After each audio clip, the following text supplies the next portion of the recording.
மலை அடிவாரத்துல குதிரை ஒண்ணு ஃபுல் மேய்ஞ்சிட்டு இருந்தது. அப்போ அங்க இருந்த பொந்துல எலிய பார்த்தது. 2 பேரும் பழகி நல்ல நண்பர்கள் ஆயிட்டாங்க.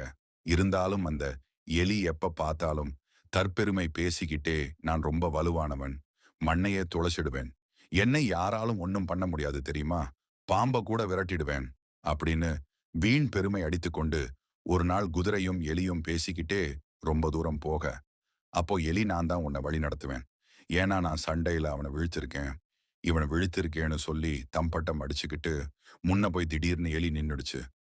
ஏன் நின்னுடே குதிரை கேட்க, உனக்கு கண்ணு சரியா தெரியாதா, எதிர பாரு, ஆறு ஓடுது, எப்படி கடக்க முடியும் ஆற அப்படின்னு கேட்க, என்னது ஆறா, அது சிறிய கால்வாதானே, எளிதாக கடந்துடலாம்.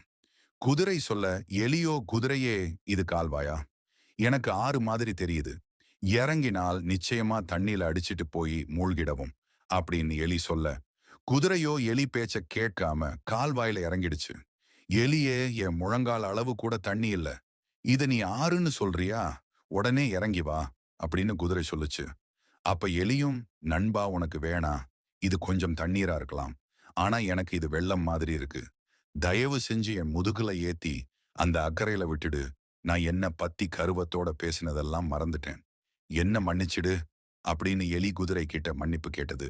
குதிரையும், அப்படி வா, வழிக்கு இனி வீண் பெருமை பேசி வாழாத என்று எலியை தன் முதுகில் ஏற்றி அக்கறையில் விட்டது. குதிரை இரண்டும் கர்வமின்றி நண்பர்களாக வாழ்ந்தன.